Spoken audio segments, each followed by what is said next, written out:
Rob and Slim Show. Hey, Rob, this is Paul. Hey, Paul, how you doing? Paul Ford. What's going on, buddy? Just doing our show. What's going on with you? Oh, you know, sitting at a Starbucks on Hollywood and Vine, living the dream. When you're at a Starbucks, do you ever run into anybody famous? No, actually not here. I Okay. haven't in a while, actually. Okay. I didn't know if that was like where everybody like just came through and stuff. I wasn't sure. No. Hollywood and Vine. You're an actor, Paul. You're in LA, but you're originally from North Carolina, correct? That is correct. When did you go to LA? Originally, the first time I went to LA was in '87. Oh, wow. And then I came out here, thought I was going to be a rock star, and realized, shit, everybody else is trying to do the same thing. Yeah. How long So did then it take? I moved back here about 2 years ago. Oh, okay. Wow. I just thought you were out there since around that time. No, I've been, back and forth between wow. like the Midwest and all over. So Wow. And you're a disabled actor, correct?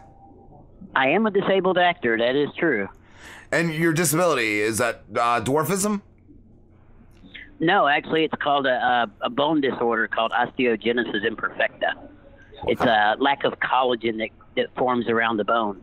So you name it, I broke it. Oh, wow. So it's always been something that, like, it's always been something that plagued you throughout the years from, like, childhood? Oh, yeah. Wow. Oh, yeah, I've had it since I was born. Wow. Wow. That's rough. How do you deal with it? Oh, you just live life like there's no tomorrow. Yeah. That's amazing. Do you feel that it helps or hinders you acting? I think there's a lot that needs to be improved in Hollywood as far as being a disabled actor. Yeah. I'll just give you an example. I could play a lawyer. I could play a stockbroker because technically I am a licensed financial advisor, but I don't get called for those roles. Lately, I mean, the only thing I get called for is like scary people. Scary people, you said? Yeah. Yeah, I do a lot of horror. I've done a lot of horror films. And you don't like doing that? I mean, it's okay, but I got more depth than just boo. Yeah. I was gonna say, like you said, a lawyer. Yes, that would be perfect. Right. You just feel like because you're like disabled, they're like typecasting you. They're like, oh, well, you're Exactly. right. Exactly. I mean, I've played old dwarf guy. I've played horror brothel rider where I had to ride on the back of some chick in boxer shorts and a cowboy hat. Oh man. So yeah, I've gotten typecast, and I mean the last film I did was over the summer. It's not out yet. It was a Field Guide to Evil, where I played an evil doctor. That sounds pretty cool. Pretty cool. It actually was. It was kind of fun. I got to do it with some really amazing, talented people. One of the guys that was on the series Hatfields and McCoy, he was in that series. Oh, I love that series. That was really good. Wow. That was a great series, and him and I got to hang out because we were in a scene together. So, and I can't remember his name because I'm horrible at it. Yeah. So when you ask me if I see, like, is there stars around here? If I walked up to somebody, I probably wouldn't recognize them. That's how I am. We have a kid that lives locally, and he's in Stranger Things, Dustin. Yeah. And I never seen the show. I never watched it, but he frequents where I work, and a couple of friends of mine had to point him out to me. I ended up talking to him, but I just hadn't at the point. I hadn't seen the show. I didn't know who he was, and but he was a really cool kid. Really cool kid. It's very rare. I mean, same example is, when I first moved here, I ran into Kiefer Sutherland, and Julia Roberts had no idea. No idea. Wow. That was, they were in the same grocery store as I am, and I didn't, I recognized him like after about 10 minutes. I was like, oh yeah, that's that dude. And then, then I found out later on that standing next to him was Julia Roberts, because this was when they were dating. So wow, that's crazy. Had no clue. I was going to ask you, Paul, what's the craziest thing you've seen go down in production of a film or anything that you've been involved in? Craziest thing, besides me being a horror writer.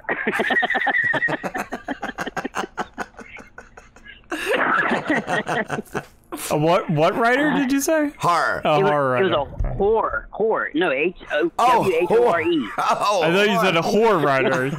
So you were just writing for whatever anybody threw at you. They were like, you gotta advertise this new toy, Hungry Pit Bulls, and you were like, all right, I'll write a commercial for it. Well, it's actually with the like, there's a guy in the film that was in the movie Unstoppable with Denzel Washington. He was actually one of the main characters in the film.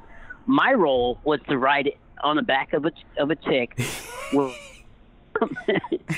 boxer shorts, cowboy boots, and a cowboy hat. I wasn't told that until like the day before. Oh, wow. So that was the craziest thing. And it was cold. It was in Missouri, so it was cold. Yeah, how do you prepare for that? You're like, fuck. Well, they don't tell you. I'm assuming you didn't have time to prepare. Exactly. I mean, I knew I was going to do something creepy, and they gave me my line, but they didn't say, oh, you're going to be wearing, no shirt, boxer shorts, and a cowboy hat. And I went, oh. So you show. Yeah. So my question is, did you show up and they were like, just drop your pants, or did they just hand you like boxer shorts that were like, here, this is your outfit, nothing else? Yeah, they sent me out and said, hey, can you go get boxer shorts? And I'm like, I knew I was going to need a cowboy hat. That part I did know. So they said, go out and get some boxer shorts real quick. And I'm like, oh, for what?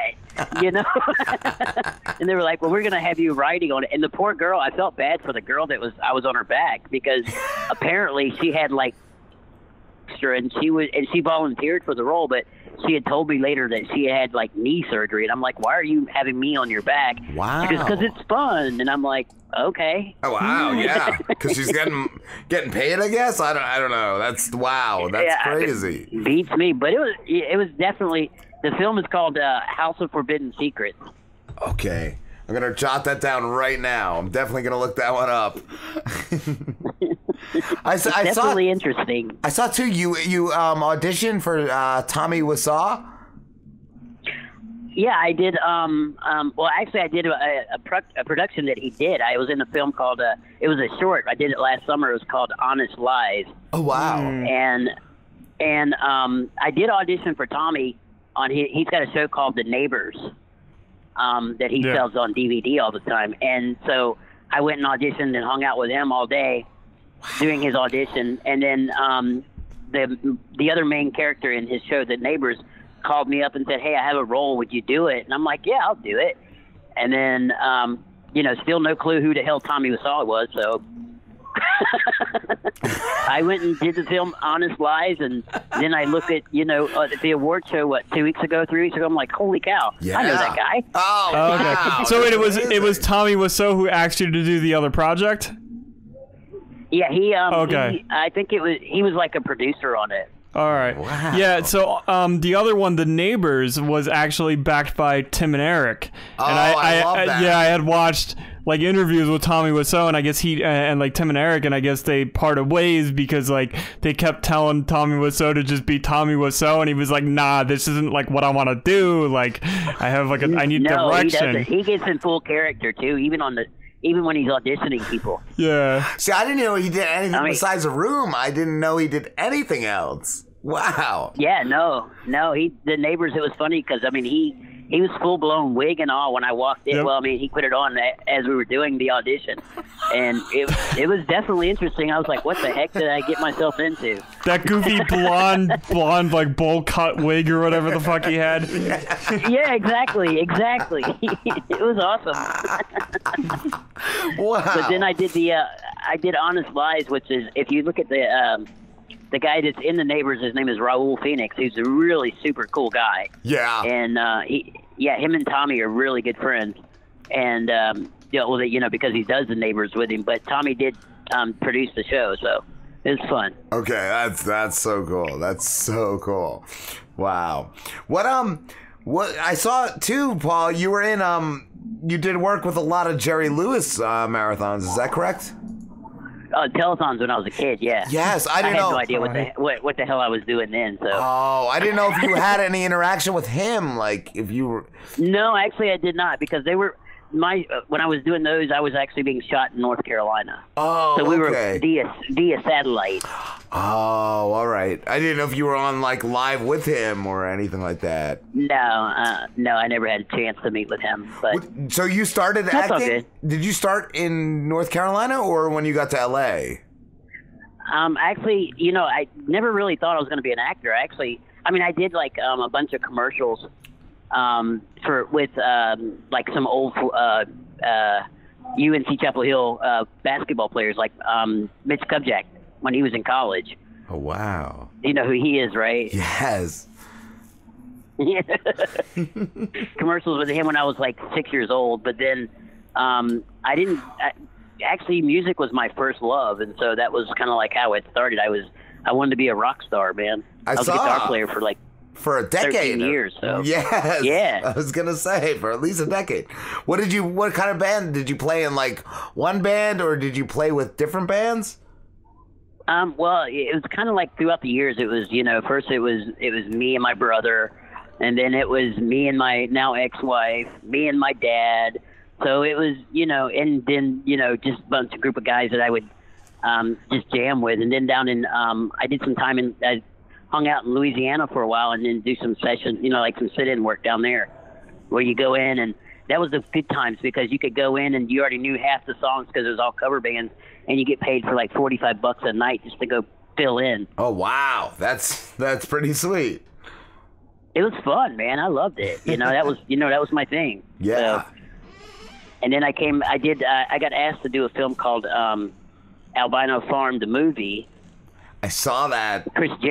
With Chris Jericho in 2009. So I did that film, and then I kind of like, I could probably do this for a living.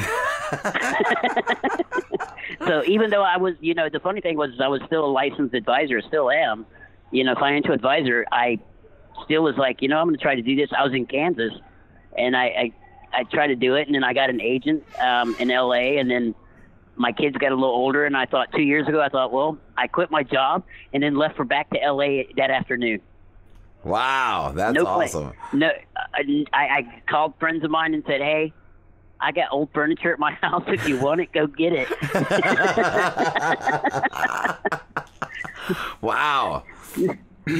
So I'm back in L.A., and so, I got an agency. I'm with KMR Talent Agency, and then my manager is Gina Staj of Staj Management. So cool. That's, they're trying to keep me busy. Yeah. I'm trying to keep busy. How was Chris Jericho? Chris Jericho was fun. I mean, he was a super nice guy, kind of conservative. I had a really good time with Howard Stern, actually. Howard? There was a guy on the Howard Stern show, and I can't remember his name either because I'm horrible with it. But he's a drummer, and that's how him and I kind of kicked it off and was talking about music. But even though, Chris Jericho's with, he's a musician. Yes. It was kind of different, but it was cool. That's cool. I did it with Tammin Sursok and Sunkrish Bala, who's been on, Tammin Sursok was on Young and the Restless, Pretty Little Liars. And then Sunkrish has been on, Grey's Anatomy and all kinds of shows. Wow. I saw too, Paul, your uncle was the legendary country singer George Jones, correct? That is true. Yep, his wife was my dad's sister. Nancy is my dad. She looks just like my grandma. What was it like growing up with him as your uncle? It was kind of cool. I didn't really get to do a lot of interacting until I became an adult. And then he liked the fact that I was a musician. Okay. And so, he would come, we would play down in towns like Florida and then south of Tunica, Mississippi, and he would always come and see us play there, only because he liked to gamble. So, so he would come down and hang out with us at the casino. Oh, wow. And then when we were on the road, wherever we were traveling, if we were going through Nashville, we'd always make sure we had one night to hang out at their house and hang out with George. George was a funny man. The man would always have a good joke for me, or he'd always tease me about because I smoke a lot. So do I. He used to tell me my cigarettes were bigger than me and I need to quit. What kind of cigarettes do you smoke, Paul? Pall Mall 100 now. but he used to tell me he'd make fun of me. He says, "Boy, that cigarette's longer than your whole body." Have you ever had to buy the regular length cigarette and whatever they are, the king size, and realized how short they are compared to 100? It's oh my god. Oh yeah, exactly. It's annoying. Yes, every now and then I'm like, all right, I'll take the regulars, and no, it's weird. It's weirdly small. You feel like you're gonna burn your fingers. Exactly. Or then after you put it out, you're like, damn, I want another one. Yes, I need three more. Exactly. Yeah, I smoked Parliament Light 100s, and once I went to the hundreds, I never realized how weird it was till I've had to buy, like I said, when they haven't had the hundreds, and I've had to buy the short ones. Yep. It looks funny in your hand. It looks funny in your hand. Yes. How much is a pack of cigarettes in LA, Paul? Oh man, they just went up $2, just last year, I think. So Pall Malls are still reasonable. Yeah. I mean, they're because I'm a starving artist, so I think regular are $10 a pack. Okay. Yeah, so, that's about what mine are here. Yeah, exactly. Okay. If you buy a pack of Marlboro, they're $10. Okay, so that's not too off. I don't think that's no. Okay. And then Pall Malls, you can get them for $7.50, so I'm okay with that. Yeah. What's the craziest thing you've seen as a musician performing? Craziest thing I've seen as a musician, while I was performing. Yeah, either when you were performing with somebody, or that you've seen go down when you were in an audience? Well, see, I like all kinds of music, so I'll listen to I've seen bands like Tech Nine, and then I've seen bands like Pretty Reckless, which is one of my favorite bands, by the way. Yeah. both are actually, but cool. Okay, I played in Florida. This was probably 20 years ago. I was playing in a little town in Florida, and this couple walked up to us and they had in the bar, they had no shoes and shorts on, and they were telling us how they met and how he accidentally bumped his head into her mouth and knocked her tooth out, and they've been together ever since, and they were 15 years together. Wow. And he still had the tooth in his pocket. Wow. Holy shit, that's crazy. So that was interesting. Yeah. What kind of music did you play? I played country. I played when I first started, I wanted to be like the Red Hot Chili Peppers. That was my thing. So nice. But I'm a big Zeppelin fan too, though. I'm a huge Zeppelin fan. Yeah. But I ended up having my old man played country music, and of course George played country music, and so my old man said, okay, it's time to earn a living how to play music, learning how to play music. So I went out on the road and learned from him a lot, and then just played country because it was the 90s, and it was what's paying the bills at the time. Yes, okay. I was just going to say paying the bills, right? Exactly. How well did your father do in the country music business? He didn't make it, but he was, he used to do a lot of hosting for George on, when George used to have a ranch down in Florida. But he stayed steady for 30 years playing music. Cool. So yeah. He did good. I'd call that a success. Yeah, that's successful. You might not be just famous, but you're still that's your job. Yeah. That's still a better job than your basic 9 to 5. You know? Exactly. I mean, that was his. That was what his big claim was. I've been, and I have worked 50 weeks out of the year. So yeah, that's cool. That's cool. What as a father, Paul, oh boy, your disability, has that hindered you as a father, or is that the same? No, I wouldn't say it has. I mean, I have 2 daughters who are amazing. You know, my oldest is 18 and my youngest is 16. Okay. I bet they drive you nuts. So. Do what? I bet they drive you nuts. No, they're just funny. I just, treat them as humans.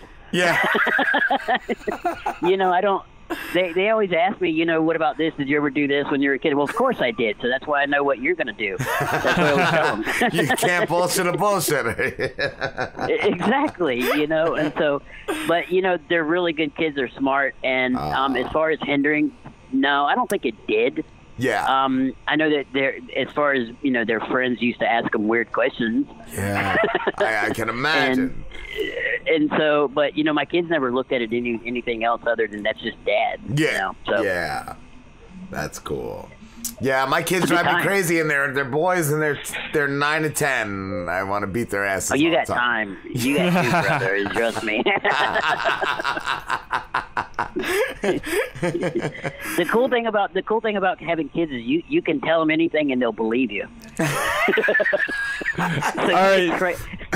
Yeah. So now I want to know, like, what were some of the crazy things you told your daughters that they believed for the longest time? Oh, I don't know. I can't remember. Did you tell them? What about Santa? Because I never told my kids Santa's real. I never. They kind of told me that Santa was real. You were like, nah.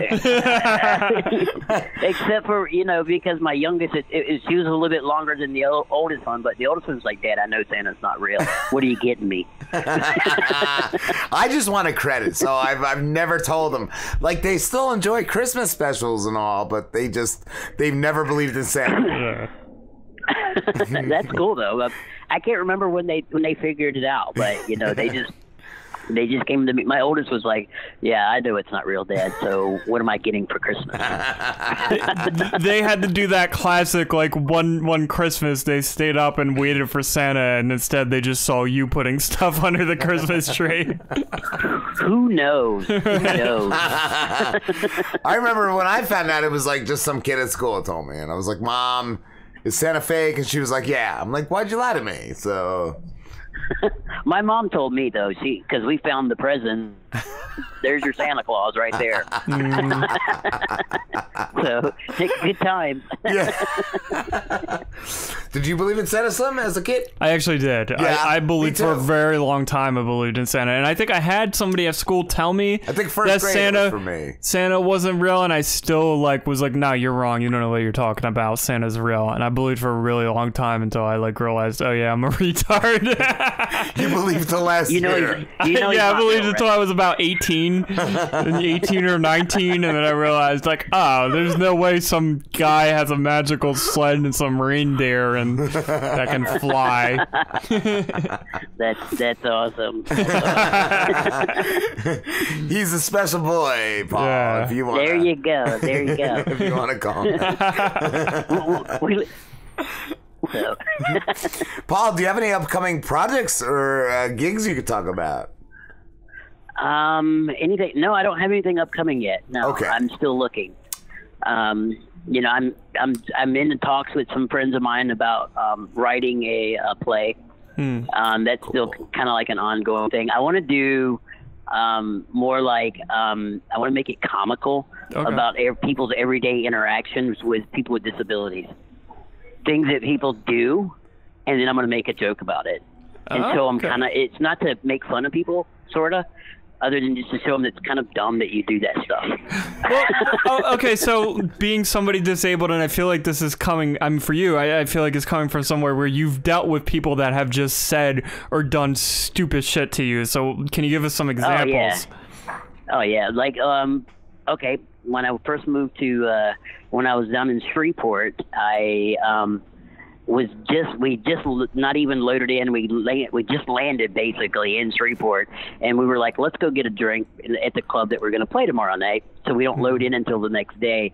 So we're sitting there having a drink, and some dude comes up and says, hey, where are you guys from? And we were just like, well, we're the band here tomorrow night. We just got into town. The guy looks at me and goes, hey, I have a friend that lives down the street. He's in a wheelchair. You might know him. Oh no! Whoa. Yeah, it's all the people wheelchairs know each other. You guys, the wheelchair underground network. The wheelchair boys. Yeah. I'm part of them. I have a buddy of mine. I have a buddy of mine in Des Moines that tells me all the time, there is a network, isn't it? Oh no!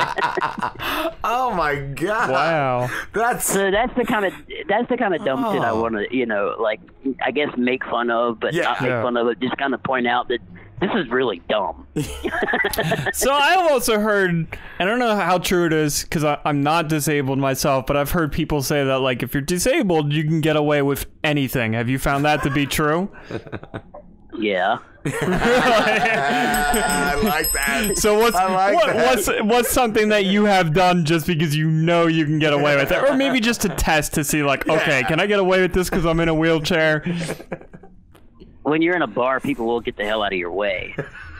Okay. So you can get drinks. You can get drinks, especially if it's a crowded bar. People will move. That's cool. So you don't have to say excuse me, and people aren't like, well, that's a rude motherfucker. You can just wheel through, and they're like, oh, let the guy in the wheelchair. They're apologizing. Yeah. Oh, I'm sorry, I was your way, and they're pulling their friends away, and they're like, no, get out of the guy's way. Let him through. I love that. I love that. And I have purposely ran over somebody, feet, just because they were annoying. Good. And be like, oh, I'm sorry.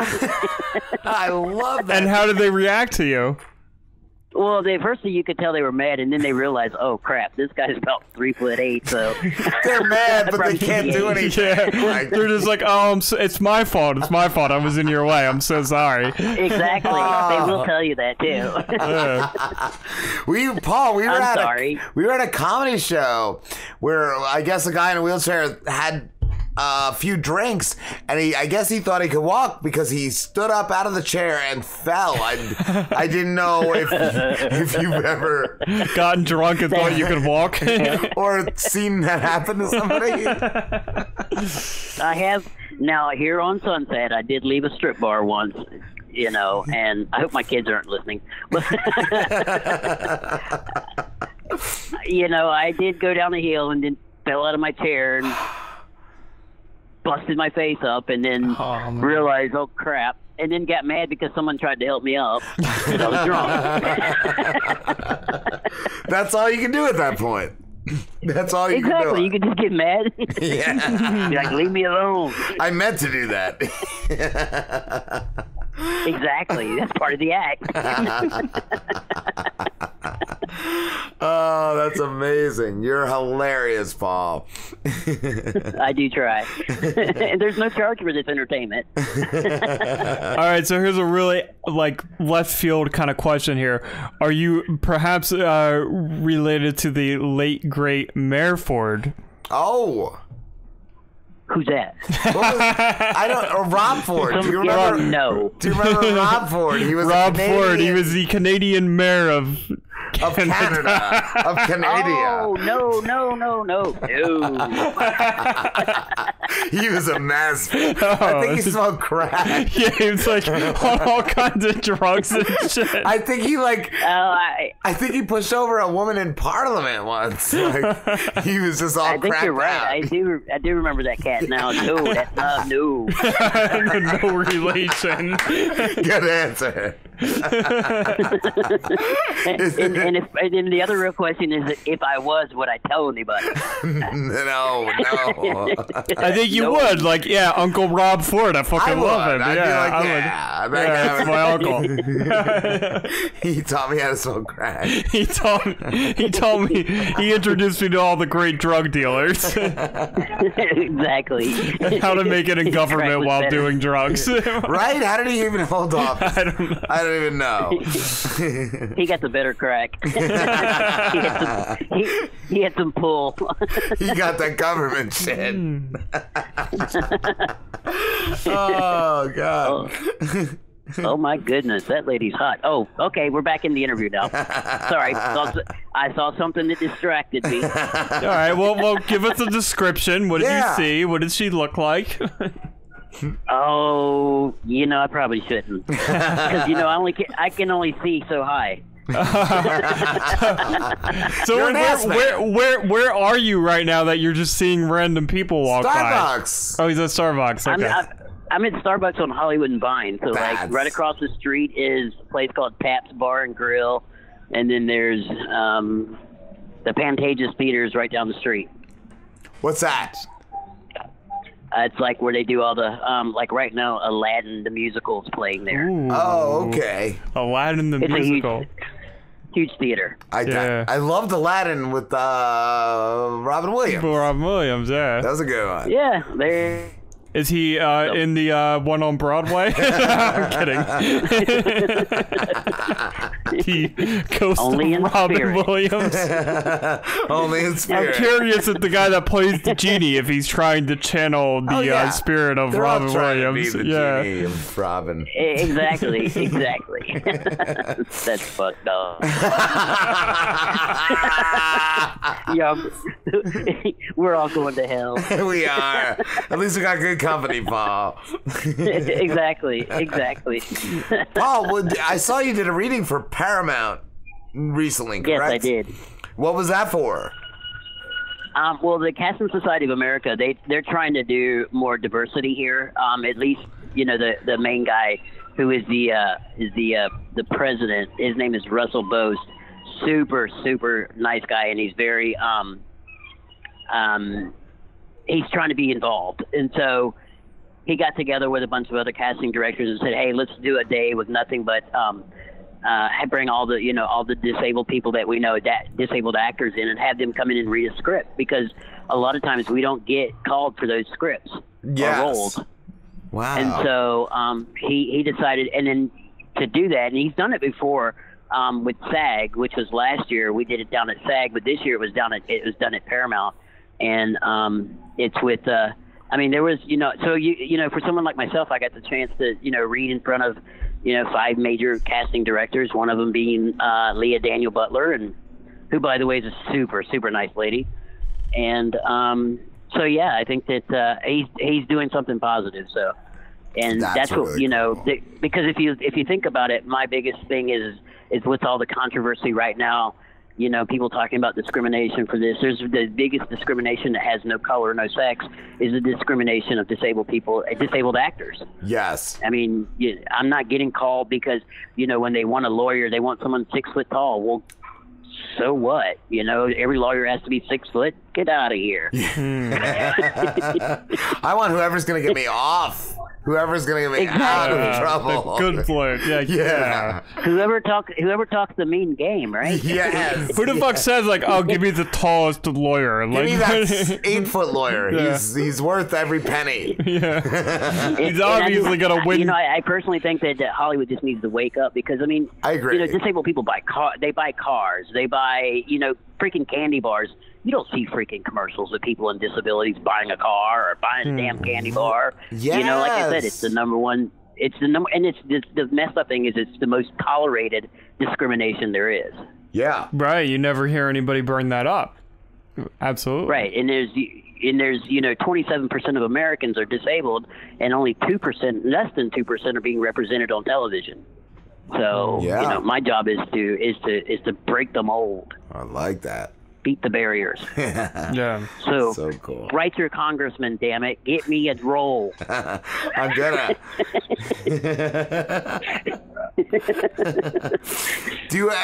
Paul, do you ever go back to North Carolina, or are you strictly just in LA right now? I haven't been back to North Carolina. Oh wow, over 20 years, before my kids were born. Oh wow. No, last time I was when my kids were born. So yeah, but I've had no need, because when I was in the Midwest, my mom moved to the Midwest to be with my kids. So near my kids, and so here I leave her in freaking Kansas, come back to LA. But so no, I haven't been back to Carolinas and since my kids were babies. Okay, cool. That's why I didn't know. I'd love to. I get invited to like the high school reunion every year, but you know, it's always at the wrong time. We didn't have one of those in my graduating class because the what was it? The class president was like all fucked up on drugs and shit. So they picked the wrong person. So yeah, I think she's just dead right now. We never. I think we had one reunion and I didn't go. Well, they've had one about every year, or I think I missed last year, and I just got a message saying, "Hey, sorry you didn't make it." Okay. Oh well. You want to wrap But you know, this I would like to go and hang out with some old friends. I see them on Facebook all the time. You know, they're all staying in touch, and so you know they're very supportive. That's awesome, Paul. Paul, we have to wrap this up. I can't believe the time went by this fast. Man. It was great talking to you. Where can everybody find you? You can find me on my Facebook page. That's Paul Ford Actor. You can find me on Twitter at Paul Ford Actor. You can find me on Instagram at Paul Ford 2013. Look me up. I like my page. I'm always, you know, doing stupid things. So, so are we. We'll definitely talk again, Paul. That'd be awesome. You know, if something comes up and I do something, I'll let you. You guys will be the first ones I'll let you know. So. Thank you, brother. Awesome. Have a good one, Paul. All right, man. Thanks a lot. Thank you.